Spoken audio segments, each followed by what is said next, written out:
An 8-year-old girl sat in silence for 2 winters, staring at the pink shoes she could no longer wear, certain her childhood was over. Doctors said she would never walk again, so she stopped speaking, stopped hoping, and shut herself away from the world. But outside her door, a washed-out German shepherd named Ranger waited, scratching the wooden floor until his paws bled, refusing to leave his post. No one believed a broken child and a rejected dog could save each other. What happened when that door finally opened will shake your heart and prove that hope sometimes walks on 4 legs. He didn't bark or cry. He simply waited, guarding her broken dreams as if he understood pain deeply. The winter sky hung low over Denver, Colorado, heavy with unmoving clouds, as though the world itself was holding its breath. Snow blanketed every rooftop and pine branch, muffling every sound and painting the city in muted shades of white and ash, like color had been quietly erased from life. In a small, pale blue house resting quietly at the edge of that frozen silence, an 8-year-old girl named Lily Carter sat motionless in her wheelchair by the window. Before the accident, Lily was made of sunlight and laughter, always running in her pink sneakers, hair like light brown silk flying behind her, cheeks flushed with life, and hazel eyes that sparkled like early spring water. But 2 winters ago, in a swirling snowstorm of flashing headlights, twisted steel, and shattered glass, everything changed. She lived, but her legs did not. Since that night, Lily had not walked, not laughed, not believed. She wore her pale pink coat indoors, not because she was cold, but because it was the last thing she chose when she still had choices. Her breath fogged the window glass, yet she never wiped it away. She preferred things blurry. In the front yard, a man swung a hammer steadily. Thwack. Pause. Thwack. Pause. Replacing worn boards on the wheelchair ramp. His name was Logan Carter, 42 years old, former Army combat medic, and a father who could fix everything except what broke inside his daughter. He was tall, broad-shouldered, and rugged, with dark blonde hair grown slightly too long, and a scruffy beard flecked with early gray.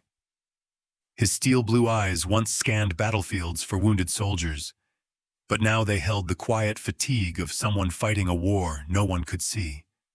His faded military green coat still bore faint traces of dust and sand from a desert halfway around the world. Now his battlefield was home. He didn't build the ramp because it needed repairs. He built it because doing something felt better than accepting there was nothing more he could do. Sometimes he paused mid-swing to glance at Lily's window, never expecting her to wave, only hoping she hadn't walked away. But Lily didn't walk away. She just didn't look back. To her, the ramp was not help. It was a reminder of wheels instead of feet, silence instead of laughter, pity instead of freedom. She hated the hammer because it sounded like promises her father once made. Promises like, "I'll protect you, I'll get to you, nothing will ever hurt you." Promises that shattered the same night her legs stopped moving. That evening, while snow glowed faintly beneath the street lamp, Logan gently knocked on Lily's door. "Hey kiddo," he said softly. "I made hot chocolate with cinnamon. Your favorite." No answer. Only the hum of silence. He slowly opened the door. Lily sat in the corner, wrapped in blankets, curled away from the world. Her curtains were mostly drawn, the room dim and still. On the wall hung fading drawings she made before the accident, mountains, sunsets, sky full of birds, and on the floor, barely touched, lay her pink sneakers. Logan didn't sit in a chair. He sat on the floor by her wheelchair, legs crossed, like he used to when he helped her build towers from wooden blocks. He didn't touch her hand. He didn't promise things would get better. He didn't say, "I understand," because he didn't. Instead, in the quiet voice of a man who had patched up soldiers but couldn't mend his own child, he said, "I miss hearing you laugh." There was a tremor in Lily's shoulders, tiny, almost invisible, but real. She didn't look at him. She didn't speak, but she didn't turn away either. Logan took a long breath and whispered, "Tomorrow I want to show you something. Not therapy, not doctors. Something different." No answer. But he noticed her head tilt slightly, just enough to know maybe she still heard him through the walls she'd built. Outside on the edge of the city, in a quiet snow-covered kennel at Rocky Ridge K9 Training Center, a young German shepherd puppy named Ranger lay awake, watching the wind move through the trees. Unaware that tomorrow, his path would cross with a little girl who no longer believed in miracles. Yet somehow, both of them, the quiet soldier's daughter and the rejected soldier's dog, were already marching toward hope, one silent winter night at a time. Snow fell with slow, heavy grace over the outskirts of Denver, cloaking the world in soft silence as Logan steered his aging silver pickup truck down the long, winding road that led to Rocky Ridge K9 Training Center. The wipers scraped across the windshield like tired arms, brushing aside icy flakes, while his breath fogged faintly against the cold interior.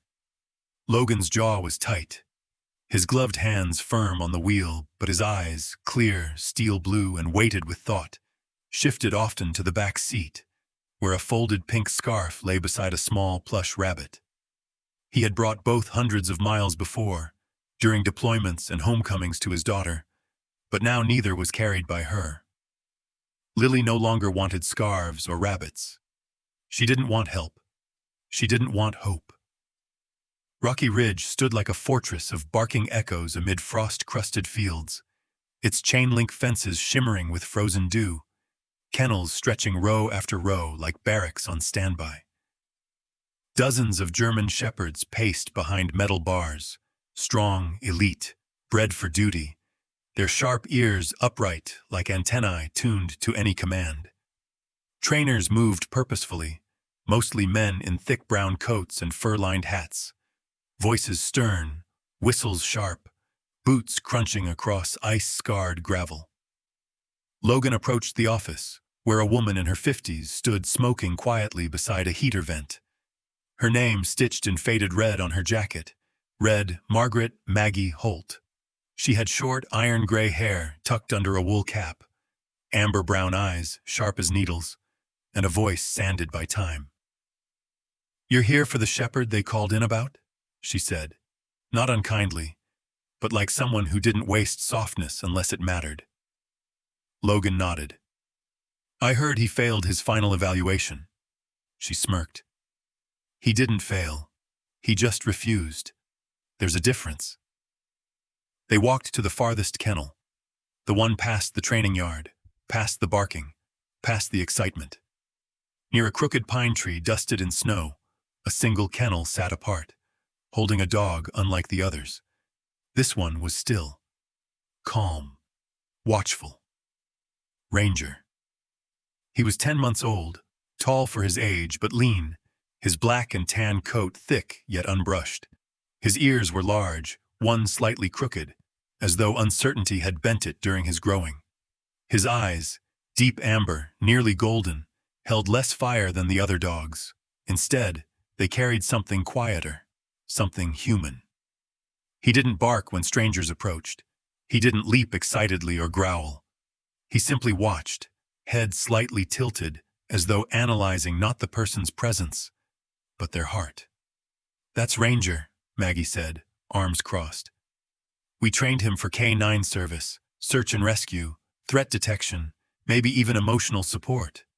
But he wouldn't bite, wouldn't hold a suspect down, wouldn't chase when people hurt." "Hurt?" Logan asked softly. She nodded, eyes narrowing. "He'd rather stand between us and them, like he thinks his job is to protect everyone, even the ones who were supposed to be the threat." Logan knelt down, his breath visible in the cold. Ranger tilted his head, not wagging, not retreating, simply deciding whether the man before him was a stranger or something else. "I've seen this look," Logan murmured, "in soldiers' eyes, after battle, They don't want to fight, but they'd stand in front of a bullet for someone. Maggie glanced at him, as if seeing him for the first time. That shepherd's not hard enough for police work. Too gentle. They marked him as unfit for duty. Logan's voice dropped to a whisper. Or maybe he's the only one that understands what duty really is. Somewhere deep in Ranger's gaze, something softened. He stepped forward, not lunging, not begging, just choosing. He pressed his nose gently against Logan's boot. It was enough. By late afternoon, the adoption papers were signed. Maggie watched silently as Logan led Ranger to the truck, her eyes lingering in a way that said, "I don't know if this is a mistake or a miracle." Inside the truck, Ranger didn't pace or panic. He simply curled at the back seat, resting his head near the pink scarf and plush rabbit, as if recognizing something fragile, something familiar. The drive home was quiet, except for the sigh of wind and the drone of tires over icy road. Logan glanced at the dog through the mirror. "She's 8, he said quietly, unsure why he was explaining. "She doesn't talk much, doesn't smile much either." Ranger didn't respond, but his ear perked slightly, as though absorbing every word. He wasn't just listening, he was preparing. When they arrived at the pale blue house, the sky was falling into bruised shades of dusk. Logan opened Lily's door, allowing winter air and something warm and breathing to enter. Lily sat in her wheelchair, pink coat on, legs covered in a blanket. She turned at the sound, first confused, then startled. A dog, a wolf-like amber-eyed stranger, stood inside her room, tail gently lowered, ears forward but soft. Not threatening, not needy, just standing. Lily's voice sliced the silence, brittle as glass. "I don't need a dog. I don't need anyone." Logan didn't argue. He didn't soothe. He simply kneeled, removed Ranger's leash, and placed a large bag of dog food on the floor between them. With a voice quiet, steady but aching, he said, "He also got rejected. Not because he wasn't strong, but because he didn't fit what people expected. Some called him useless." He looked not at Lily, but at Ranger and whispered, "So from now on, it's his choice who he stays with." He stood and turned away, his shadow retreating, but not fully leaving. At the doorway, he paused.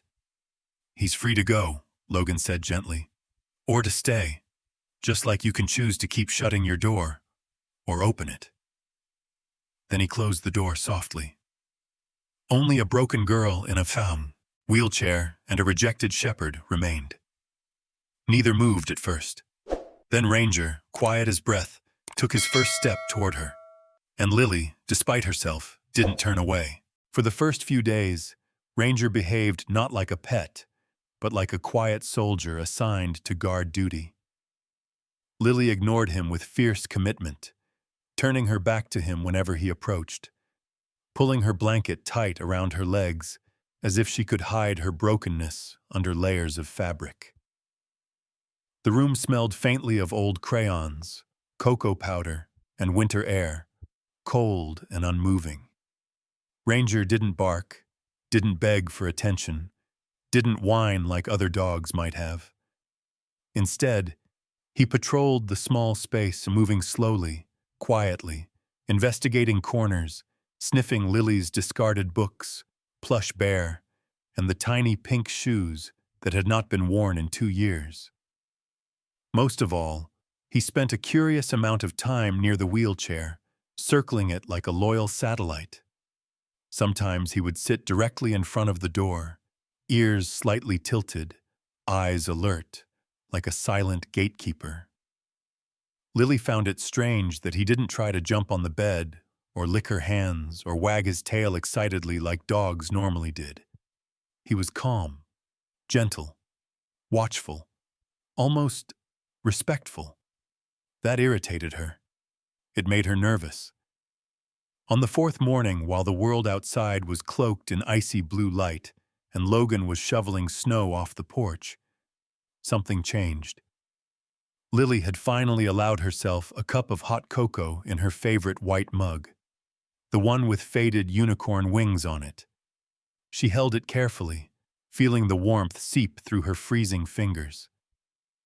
Ranger, lying near the edge of her bed, suddenly stood and approached. Slowly. No rush. No noise. He didn't look at her face. He looked at her legs. The legs she no longer acknowledged. He gently placed his nose against her left shin, the weaker of the two, the one most damaged during the accident, and lingered there, breath warm against the fabric of her fleece pants. Lily stiffened. "Stop," she whispered, voice stiff like winter branches. He didn't stop. He lifted his chin slightly, gently brushing his muzzle against her leg again before placing his head fully across it, lightly, as though guarding it. Lily felt a strange tightening in her throat. Not pain, not warmth. Something different. Something confusing. She pushed him away. Harder than she meant to. Ranger stepped back, not offended, not afraid, just studying. His amber eyes held questions no human had dared to ask her in months. Not, "How do you feel?" or "Are you sad?" but something else. Something raw.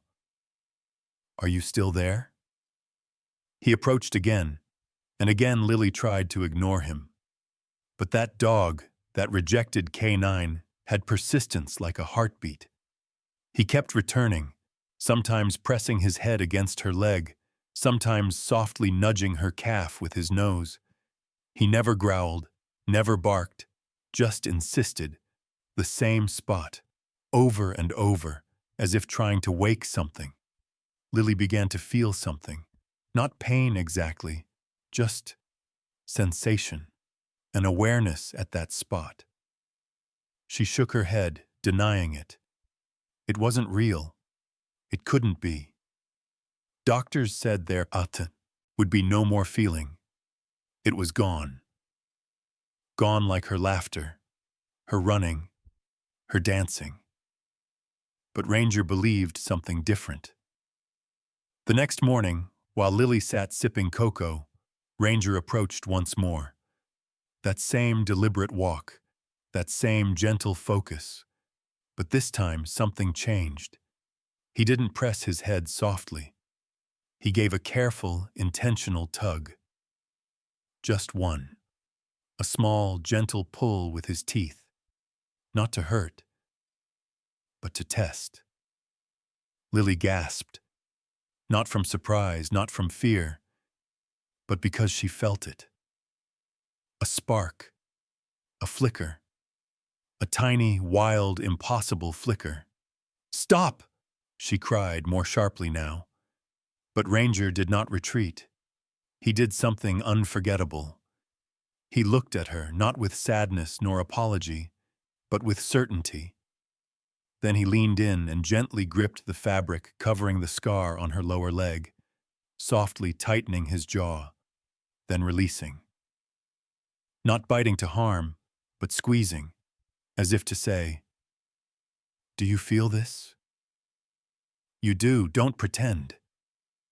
Lily jerked violently, spilling cocoa on her lap. "It hurt!" she cried. I felt that. Dad!" She screamed louder, shocked and trembling. Logan rushed in from the hallway, panic in his footsteps. "Lily, what happened? Did he hurt you?" She pointed at her leg, tears streaming down her face, not from pain, but from disbelief. "I felt him," she whispered. "I felt Ranger." Logan froze like a man struck by lightning. His breath stopped. His eyes widened. "What did you feel?" His voice was cautious, fragile, almost afraid to hope. Lily touched her own leg, trembling. "Pressure. Warmth. I I felt him touch me. Ranger quietly sat beside her, tail still, posture poised and confident, not surprised, as if his mission had been confirmed. 2 days later, father, daughter, and dog walked or rolled into Denver General Neurorehabilitation Clinic. There they met Dr. Elaine Thompson, a neurologist in her late 40s with sharp, intelligent green eyes and chestnut hair pulled into a neat bun. She had a gentle voice but moved with brisk precision. She had long believed Lily's prognosis would not improve, but today was different. They placed electrodes along Lily's legs, connecting to a monitor. For 20 minutes, there was only a flat green line, a quiet, merciless flat line. Then Logan asked softly, "Can I let Ranger close?" The doctor hesitated, then nodded. Ranger stepped forward, calm and focused, just as he had been in Lily's room. He approached, pressed his nose gently to the same scar, and the line moved. Not dramatically, not wildly, but it moved, slowly. Then again, then again. Dr. Thompson's voice lowered to a whisper. "Those nerves aren't dead, just dormant." Lily stared at Ranger through tears. He hadn't healed her legs, but he had awakened something more fragile, more powerful. Possibility. When they left the hospital, Lily didn't wheel herself straight to her room. Instead, she touched Ranger's head, tentatively, awkwardly, but willingly. And for the first time since the accident, she didn't close her door. The garage smelled of sawdust, cold cement, and faint traces of hope. Logan had spent nights hammering, sanding, measuring, turning that cluttered space into something resembling a therapy room. It was far from perfect. 2 handmade parallel bars screwed into the concrete floor, a thick exercise mat salvaged from a discount store, a small mirror leaning crookedly against the wall. But it was enough. It was a battlefield reimagined, a place where a little girl could fight her silent war. Lily sat in her wheelchair at the edge of the garage, face pale, her hazel eyes fixed on the floor. She wore soft gray sweatpants, a pink sweater slightly too big for her, and her hair, once neatly tied, hung in loose strands around her cheeks. Her hands trembled, not from cold, but from something far more dangerous, fear mixed with hope. She hated that hope. It betrayed her when it failed. Logan adjusted the bar height, testing the sturdiness. His rugged features, square jaw, faint beard, sunken cheeks, showed concentrated calm, but inside he was restless, both determined and terrified. Ranger lay beside Lily, his black and tan coat brushing against her wheels, ears perked, head low, amber eyes alert like a guardian waiting for his command. He didn't bark. He never did in serious moments. He just watched. "This isn't about walking today," Logan said gently. "It's just about standing. For a second, that's all." Lily looked at her father, not with anger, but exhaustion. Her voice came out like a sigh. "What if I fail? Again?" Logan crouched beside her, eyes soft. "Then we try again. That's how soldiers do it. That's how fighters do it." Ranger stood, as if agreeing, tail flicking once, quietly urging. Lily reached for the bar. Her fingers were thin, trembling but determined. Logan helped position her feet she hadn't used in 2 years. He braced her gently from behind, without lifting, just stabilizing. Lily's breathing grew uneven, sharp, then slower. She pushed, just an inch upward, then more, and slowly, with shaking knees and clenched jaw, she rose, wobbly, fragile, but upright. For the first time in 2 winters, Lily wasn't sitting. She was standing. Ranger stood too, tail wagging softly, as if matching her height, as if standing with her. But pride is a dangerous thing when paired with desperation. Lily, feeling a flash of triumph, a taste of her old self, tried to take a step, not yet ready. Her grip slipped. Her tired muscles failed. Her body dropped. A sharp metallic clang as her forehead struck the bar. Ranger yelped. Logan lunged, but too late. She collapsed hard onto the mat. Breath knocked from her lungs. Cocoa-colored helmet of hair scattered across the cold surface. Silence. Then came the scream. It wasn't just from pain. It was from defeat. From the shattering of believing she could be more than broken. "It's all a lie," she cried. "I'm still useless. Nothing will change. Just leave me. Alone!" She screamed at Logan, at Ranger, but mostly at herself. "Get out! Both of you!" Tears blurred her vision. Shame flooded her. The garage door closed. The room fell silent. Logan stepped back, his heart heavy, but he didn't force her. He knew what war inside the mind looked like. He'd seen it on soldiers with beating hearts but fallen spirits. He walked away, not because he was giving up, but because he knew love sometimes means waiting at the door. But Ranger didn't leave. That night, Lily locked herself in her room. No dinner, no words, only darkness. On the other side of the door, Ranger sat. He didn't bark. He didn't whine. He just lay there. Front paws pressed under the door gap, ears down, body curled close like a living shield. Hours passed. He stayed. 9 hours. 14 hours. 22 hours. He refused to eat. He refused to rest. When Logan tried to move him, Ranger pushed back, firmly but gently, like a soldier refusing to abandon post. On the second morning, the scratching began. Not wild, not angry, slow, desperate. Scratch, pause, scratch, pause. And with each pause, a soft whine escaped his throat, a heartbreaking sound full of longing, loyalty, and pain. When Logan turned on the hallway light, he froze. The white doorframe was streaked with red. Ranger's paws, raw, bleeding softly, rested against the door, and still, he scratched, refusing to give up. Lily couldn't take it anymore. She slowly unlocked the door. It creaked open to reveal Ranger, thinner, tired, eyes red, paws slightly bloody, but tail wagging faintly. He raised himself and gently placed his front paws on her wheelchair footrest. His heavy breath fogged the cold air. He didn't need words. His presence whispered louder. "I will not leave you, not even when you push me away." Lily dropped from her wheelchair, knees trembling. She didn't stand. She didn't walk. But she crawled toward him and wrapped her arms around his neck. She cried, not from pain, but from being loved in a way that didn't demand she be whole. "I'm sorry," she whispered. "I tried to push everyone away, even the one who stayed." Ranger didn't whine this time. He just stayed.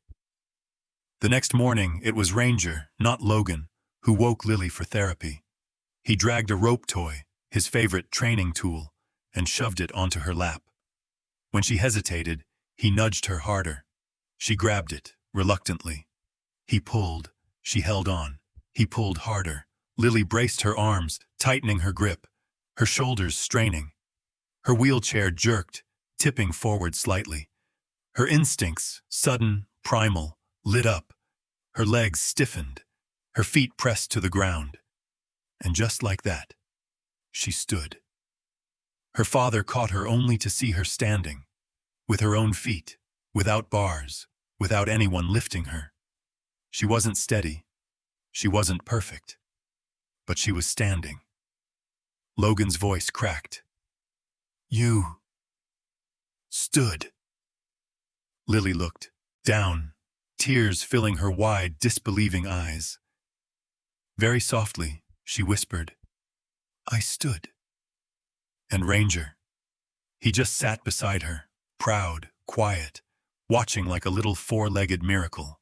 Winter in Denver had sharpened into its coldest breath, turning every rooftop, sidewalk, and distant mountain ridge into glittering layers of white and silver. The Rocky Mountains stood like ancient guardians in the horizon, their snowy shoulders shimmering beneath an icy blue sky. The air was crisp enough to sting the lungs, but for Lily Carter, now 9 years old, every breath felt like proof of life, a reminder that she could still move forward. Snow crunched beneath her boots with every uneven step. Her left leg, once motionless as a forgotten memory, now wore a sleek carbon fiber brace that hugged her calf like a silent ally. Her forearm crutches gleamed silver, battered from use but proudly so. She moved with a limp, slow, deliberate, imperfect, but real. Real steps, real ground, real life. Ranger walked faithfully beside her, his sable coat rich and thick against the cold. At nearly 2 years old, he had grown into a strong and elegant German shepherd, 80 pounds of muscle, instinct, and fierce devotion. His amber eyes remained constantly fixed on Lily, especially on her weaker left side. Each time her balance wavered, his broad shoulder gently brushed her leg, wordlessly catching her. They had learned to walk like a single creature, 2 legs human, 2 legs canine, 1 heart shared between them. Behind them walked Logan Carter, no longer pushing a wheelchair, no longer building ramps, just walking, watching. His worn army green coat rustled in the wind, his boots sinking into snow. For the first time in years, his posture wasn't heavy with failure, but light with awe. He wasn't rescuing his daughter now. He was witnessing her rescue herself. The trail wound upward gently, but grew steeper near the ridge. Lily's breath quickened. Her muscles trembled. Her cheeks flushed pink beneath her woolen hat. Ranger slowed his pace, adjusting to support her, his tail low, his posture protective but calm. Logan said nothing, only nodded, as if telling her silently, "Fight if you can. Fall if you must. But keep moving." Near the top sat a broad, flat overlook, half rock, half snow, and fully breathtaking. Below it, the snow valley stretched endlessly, dotted with frosted pines, quiet farms, and the faint silhouette of Denver City, where Lily had once believed her story ended. But not today. Lily stepped onto the rock ledge. The world felt bigger, somehow warmer, even in the cold wind. She breathed deeply, letting the icy air fill her lungs. She unclipped her crutches and turned, holding them out toward Logan. "Dad," she said calmly, "hold these." Logan took them, slowly, almost reverently, and stepped back. Ranger watched intently, ears alert, muscles tensed like he sensed something beautiful was about to happen. Then Lily did something no one expected. She lowered herself carefully, slow, shaky, but controlled, onto her right knee. The cold seeped through her jeans, but she didn't flinch. She gently placed both hands on Ranger's neck, steadying herself as she faced him. Their foreheads met in a soft, wordless bond, her warm breath mixing with his in the icy air. Her voice, when it came, was quiet, fragile yet full of strength not found in legs but in spirit. "They said you were a failure," she whispered, "but you never left me. You taught me to stand again, not just with my feet, but with my heart." Ranger didn't lick her face enthusiastically like a normal dog. Instead, he leaned forward gently and with precise instinct licked the faint scar on her forehead, the one from when she had fallen in the garage months ago. The wound that had marked her breaking point and now marked her rebirth. A small, frozen tear formed in Logan's eye as he quietly lifted his phone and took a photo. One photo that showed no wheelchairs, no hospital beds, no despair. Just a little girl kneeling on snowy ground, knighting her guardian not with medals but with love. Not a broken child, not a failed dog, but 2 soldiers finally promoted by life itself. The wind picked up, and the sun bled amber into the snowy ridges as Logan approached, gently handing Lily her crutches. "Ready to head down, warrior?" he asked softly. Lily smiled, not a fragile smile of someone afraid to hope, but one forged by fight and risen from cold floors and dark rooms. She clipped Ranger's leash, not for control, but connection. "With Ranger," she said simply, "I'm not afraid of downhill anymore." And so a war veteran, a girl once told she'd never walk, and a so-called washout dog descended the mountain. 3 souls once considered broken, now welded into something whole. Some things aren't destroyed when broken. Some things are rebuilt stronger because of the cracks. In the end, this story was never just about a little girl, a wounded veteran, or a rejected dog. It was about the quiet miracles that don't arrive with thunder or lightning, but with loyalty, patience, and a heartbeat that refuses to give up on another. Sometimes, God's greatest wonders don't come dressed as angels in shining robes. Sometimes, they come on 4 paws, with muddy fur, scratched-up doors, and a heart strong enough to guard the broken until they stand again. Maybe your miracle won't look like Ranger. Maybe it won't walk beside you on snowy trails or nudge your weary heart awake. But it might be a friend who refuses to let go, a stranger who shows kindness when you least expect it, or a moment, just one moment, when you finally feel the warmth of hope again after thinking hope was gone. So if you're carrying pain, grief, loneliness, or fear, don't give up yet. God may already have sent your Ranger, quietly waiting outside the locked door of your heart, ready to scratch until you let him in. Let this story be your reminder. Broken doesn't mean finished. Abandoned doesn't mean forgotten. Sometimes, the road to healing doesn't begin with walking. It begins with believing. If this story touched your heart, share it with someone who needs a little hope today. Tell us in the comments. Have you ever met a Ranger in your own life?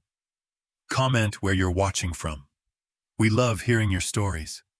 And if you believe in second chances, in loyalty, and in the miracles God sends in unexpected forms, subscribe and stay with us, because the next miracle might be waiting in the next story. May God bless you, protect your family, heal your wounds, and send your heart a loyal guardian when you need it most.